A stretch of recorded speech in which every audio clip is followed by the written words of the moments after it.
Hi everybody! It's been a while since I've even made a video. For those that have caught on, yes, I have been delaying to making a video. Oh, and the last time you even saw me, you noticed that I had shorter hair. I bet you never knew I had hair this long. This is actually how long my hair usually grows out. I don't usually have it longer than this, but yeah, anywho, get to the point. Come on, Nolan, you can do it! Sorry.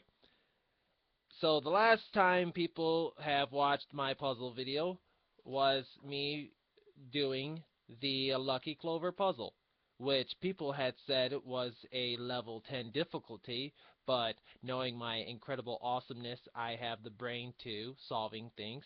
Yay. And that's how awesome I am. So I decided to do a puzzle that I found was yet tricky, but I guess you could say it's an easy solver for it to be called a difficult puzzle. And it's this square.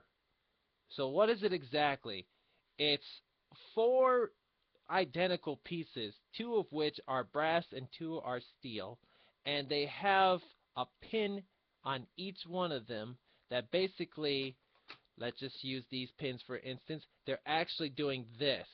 So which means they're not doing this sort of way in series that form this one-way direction. No, two of them are actually pinning towards each other. Not saying the pins are like this where they actually are hooking. No, there's a sort of ramp.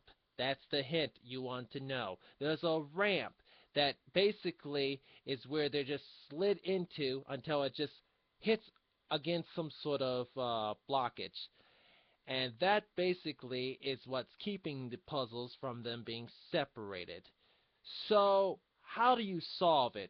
Well, basically, I just started off with it being upwards like this, and then when I separate it, I come out to this sort of form, like this. And you see, it's basically just this. And then what do I do? Well, let me explain this demonstration first before I demonstrate the process. So what you do is, I'm holding two steels, doesn't matter how you hold it, is you're going to take the whole thing and as best as you can, just like push them all together. And what that's going to do is, as they're all being formed back into the shape that they were supposedly, the pins are riding against this sort of ramp, which comparing of a push key, if those that don't know what a push key is, it's basically what hackers use to opening your doors, such as master lock or your door to your front door, whatever and such. Anywho, it rides against this ramp, and the pins, since the doors have springs, these don't, so it's going to be easier. They're going to ride up this ramp, and they're going to be pushed upwards. That's all that's going to happen.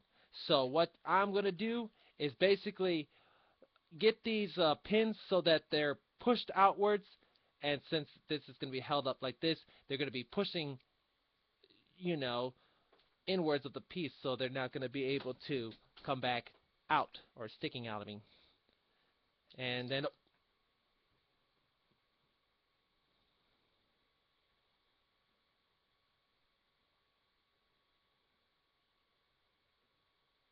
that was not supposed to happen.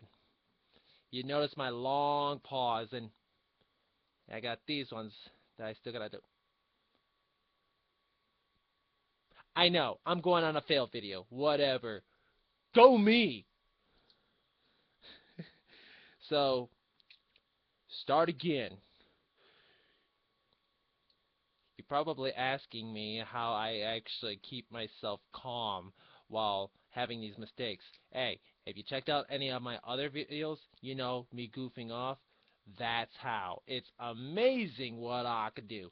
Anywho, so I start this off. I'm going to just do this so I can keep it from it trying to separate, or if those that, wind up in a situation like I did and such. So I'm going to try to, okay, I'm going to see if I can take these two and just like so. That will force the pins back to the way they were. Hopefully that did it. So if I slide these out, it might. I don't know. but you might do it like a couple of times and it could do something. Oh, what do you know?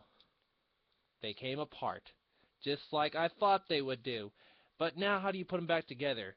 Well, this one's kind of tricky, somewhat, because people made this mistake a lot, especially my friends when they tried to solve this, was you see the ones that have the pins on them? You don't have any of those near each other's paces, such as, say for instance, if I try to use one pin to another piece, you made a mistake.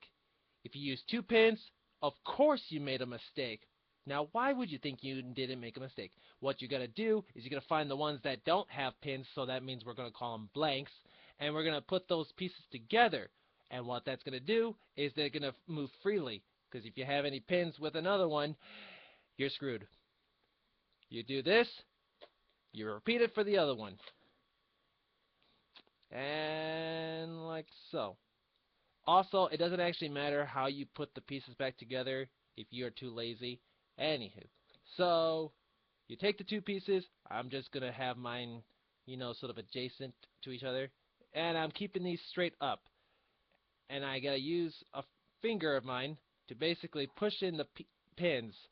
So, I almost said my dog's name because he's barking downstairs.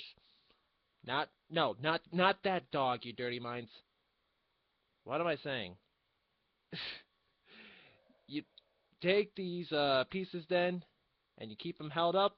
Double check to making sure the pins are tucked into each other. If you have to, you gotta inspect every one of them, and if some are sticking out, fix them please. And you gotta hold them like this, so that way when you join them up together, they should be able to slide into each other. Give it a shake, and when you try to free them again, well, they're locked. Just locked. And that's how you do this tricky puzzle. Now, for those that have probably asked me what the heck I've been doing lately, since I was not able to making another video, well, there's a couple things. One, I've been doing a lot of stupid, I call it stupid, children's play, along with costume get-ups. And the other one is for those that have checked out some of my composites. Yes, I'm composing. So if you have not checked out any of those videos, please do so. And the next time that I ever make a video, such as making a puzzle, I could lie about it. Don't suspect me to promise that, though. And until the next time, take care.